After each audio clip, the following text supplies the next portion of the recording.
Начнем с очень важного сообщения. Председатель правительства Российской Федерации Михаил Мишустин направил телеграмму участникам и гостям форума.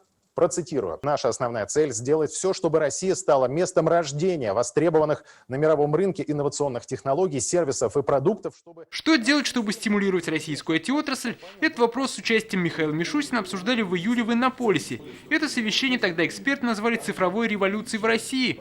Было решено для IT-компаний снизить налог на прибыль с 20 до 3%, а страховые взносы с 14% до 7,5%. Это событие дало реальный импульс внесению изменений в правила регулирования налогообложения IT-сектора.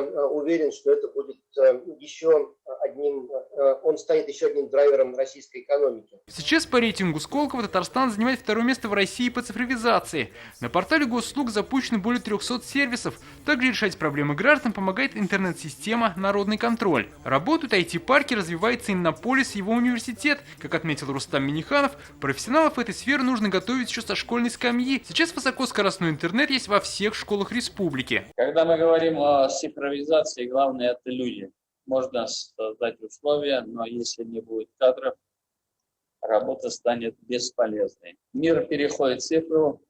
Применение цифровых технологий – это возможность повысить качество жизни наших граждан и конкурентоспособность бизнеса. Сейчас Татарстан стал одним из пилотных регионов страны, где по национальному проекту «Безопасные и качественные дороги» стали внедрять интеллектуальные транспортные системы. КАМАЗ тестирует беспилотные грузовики, в Иннополисе работает беспилотные такси. В планах строить умные дороги. До 2024 года предусмотрено внедрение интеллектуальных систем в 64 городских агломерациях Российской Федерации.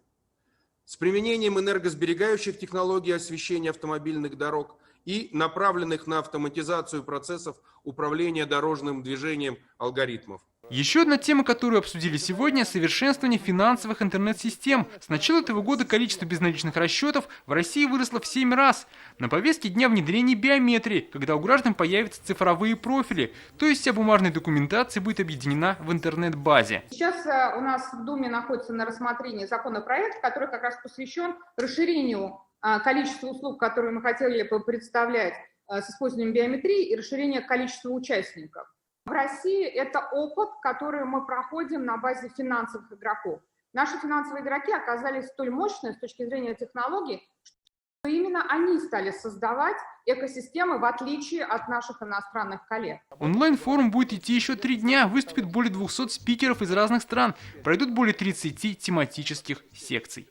Дмитрий Алинин, ТНВ, Казань. Наша рука помощи вашему бизнесу. Антикризисные предложения. Телефон 843 5 705 100. Көтелмәгән кунак көттөреп кенә интернет челтәрләренә дә килеп җитте. Хәзер бу фильмның барлык серияларын ТНВ.ру сайтында карап була.